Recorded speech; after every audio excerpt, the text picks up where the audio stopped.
Amados irmãos, a paz do Senhor.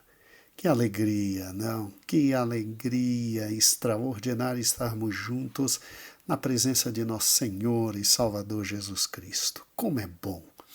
Iniciamos agora o livro de Romanos. Terminamos toda a biografia de nosso amado Senhor e Salvador Jesus Cristo. E óbvio, queremos agradecer a todos os queridos pastores da sede que comigo trabalharam em Mateus. Aqui quem vos fala é pastor Gedeon Júnior da sede. Muito obrigado a todos os irmãos que me ajudaram no estudo do livro de Mateus. Quero agradecer também à amada igreja em Formosa, que nos ajudou no livro de Marcos. Um beijo especial, um abraço forte aos amados irmãos do Ceará que nos ajudaram a entender de forma tão maravilhosa o livro de Lucas.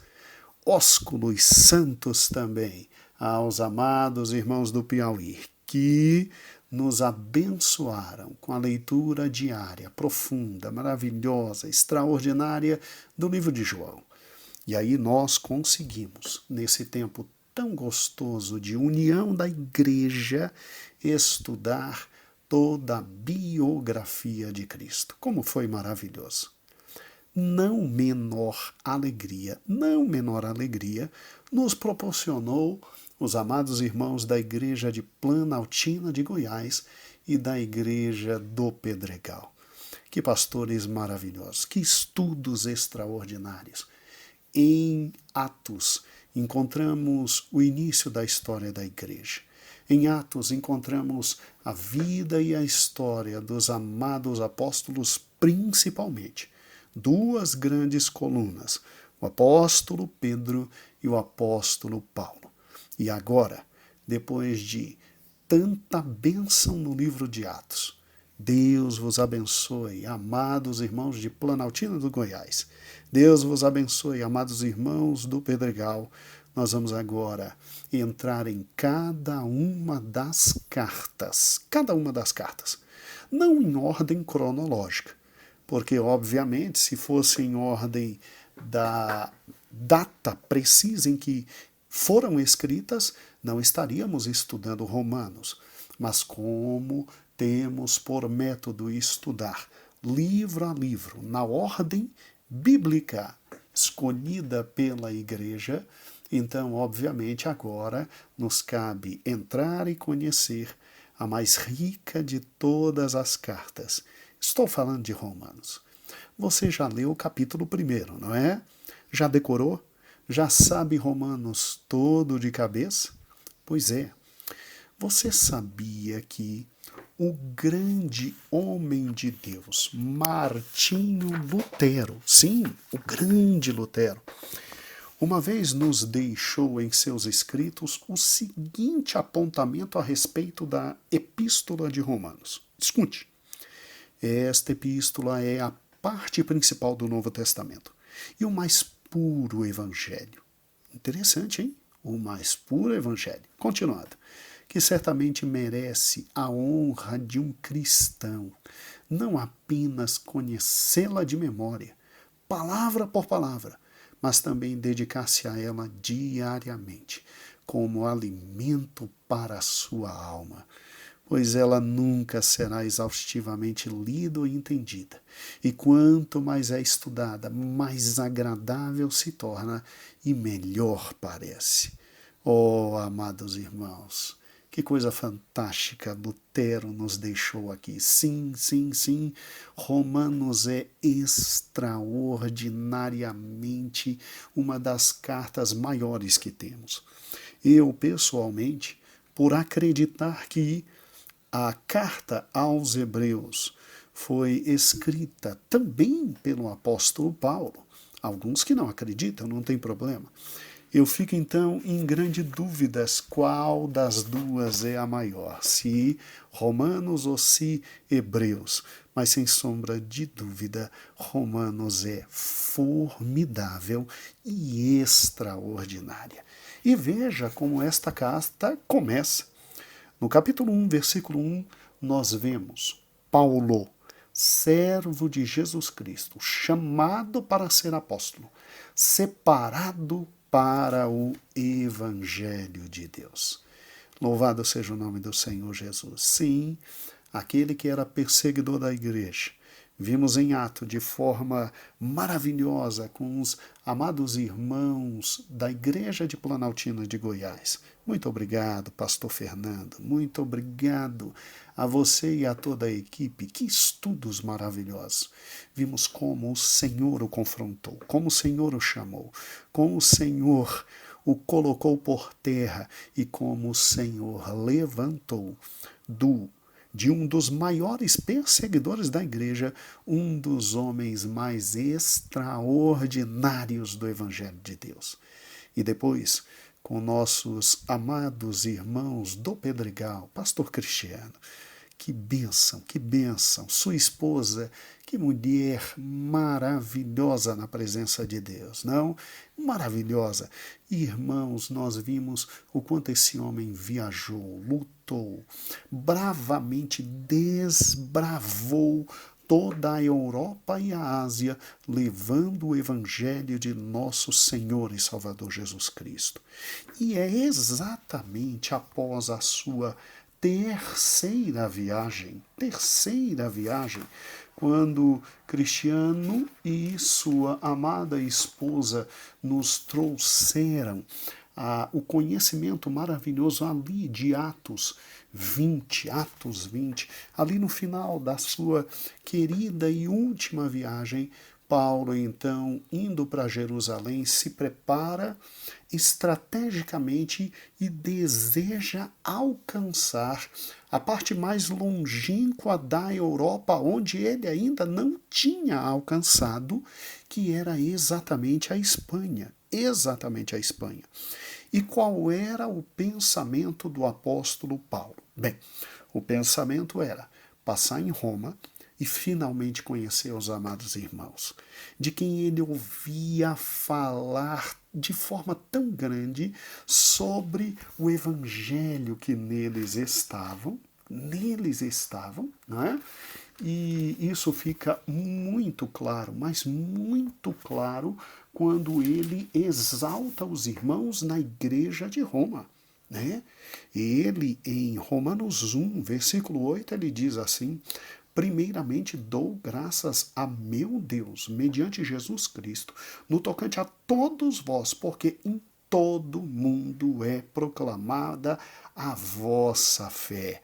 E no versículo 9 ele diz: porque Deus, a quem sirve em meu espírito, e no evangelho do seu Filho, é minha testemunha de que, como incessantemente faço menção de vós, em todas as minhas orações, suplicando que, em algum tempo, pela vontade de Deus, se me ofereça boa ocasião de visitar-vos. Por quê? Olha o versículo 11. Porque muito desejo ver-vos, a fim de repartir convosco algum dom espiritual, para que sejais confirmados, isto é, para que na vossa companhia, reciprocamente, nos confortemos por intermédio de fé mútua, vossa e minha. Olha que coisa fantástica. E aí ele chega até a pedir desculpas no versículo 13, dizendo: olha, não pense que eu nunca quis ir, mas eu sempre quis ir, mas nunca consegui ir. Tá? Versículo 13, porque não quero, irmãos, que ignoreis, que muitas vezes me propus ir ter convosco, para conseguir igualmente entre vós algum fruto, como também entre os outros gentios. E ele diz de forma maravilhosa, exaltando a igreja de Roma, que era um desejo antigo dele, antigo, estar com os irmãos em Roma e, obviamente, buscá-los, abraçá-los, sentir o cheiro dos irmãos em Roma, compartilhar o evangelho, com eles se emocionar. Ou você pensa que Paulo era alguém distante, longe da igreja? Irmãos, sem brincadeira, com todo respeito, absolutamente todo respeito ao apóstolo Paulo e a nosso saudoso pastor Gedeon, mas Paulo nos faz lembrar muito nosso amado pastor. Paulo era homem de abraços, de beijo, de regozijo, de amor.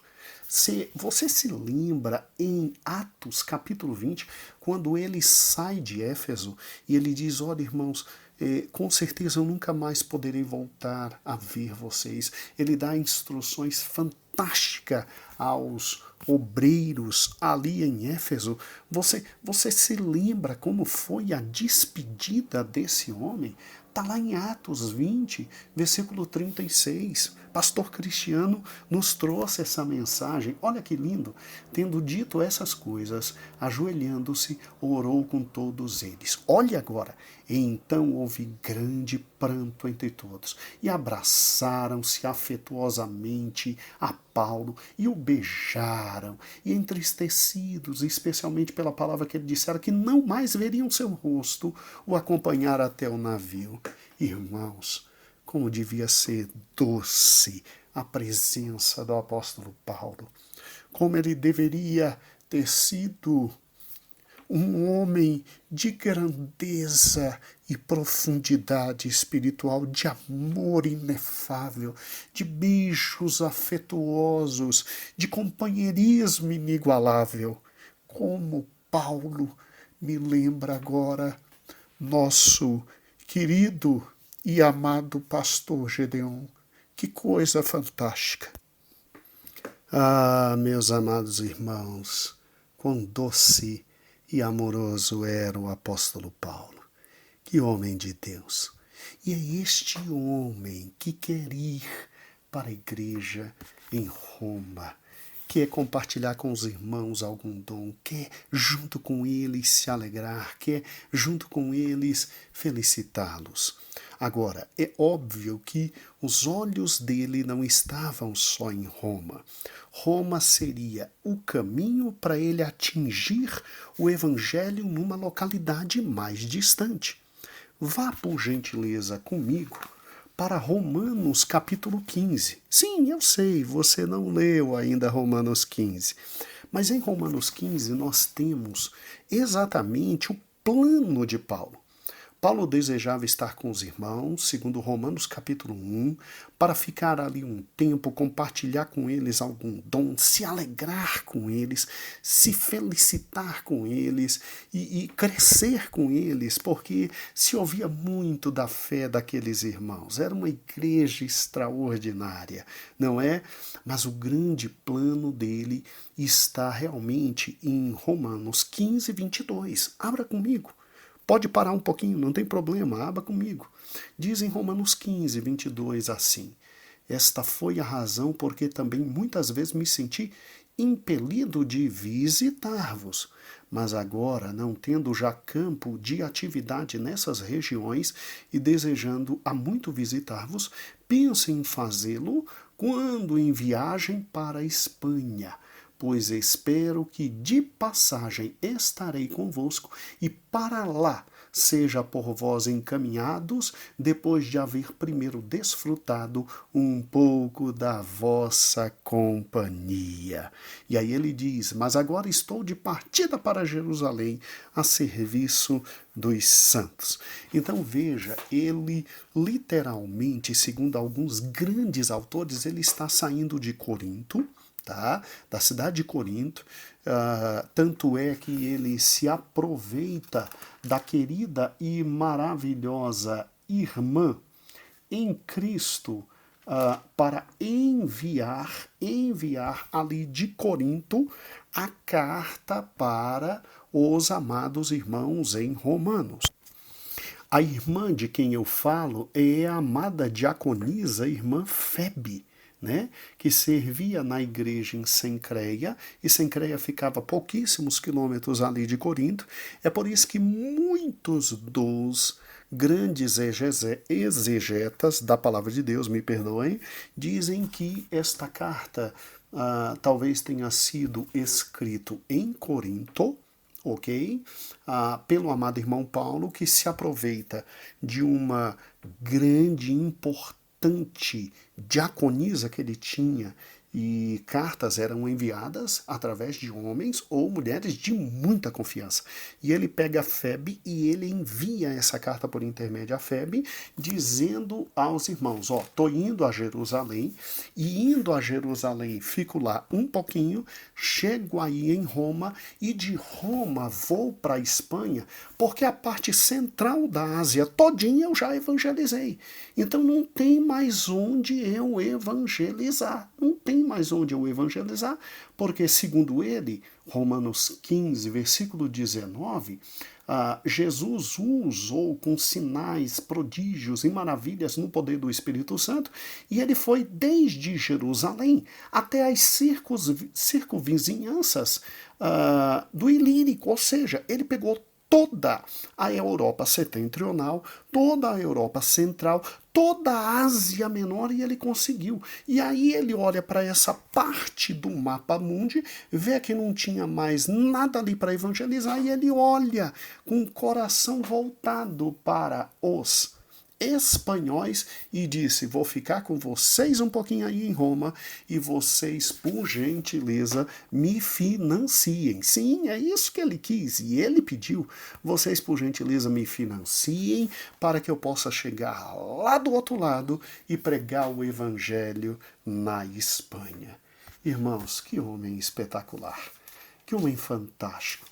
E aí ele diz, olha, desejo ficar com vocês pouco tempo, desejo que vocês me financiem, é isso que está em Romanos 15, para que eu possa chegar na Espanha e pregar aonde eu não preguei, e a razão é extremamente simples.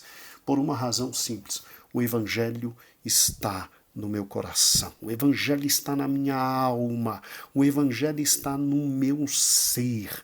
Ele diz no versículo 16, não me envergonho do Evangelho, porque é o poder de Deus para a salvação de todo aquele que crê, primeiro do judeu e também depois do grego, visto que a justiça de Deus se revela no Evangelho, de fé em fé, como está escrito, o justo viverá pela fé. Oh, glória a Deus! Como o Senhor é fantástico. Paulo é um homem cheio do Evangelho. Paulo é um homem tomado pelo Evangelho. E Paulo agora vai explicar aos irmãos em Roma que ainda não o tinham conhecido, que ouviam falar sobre ele, sobre o que é o Evangelho. Daí a carta ser a principal carta de explicação e de profundidade quanto ao Evangelho.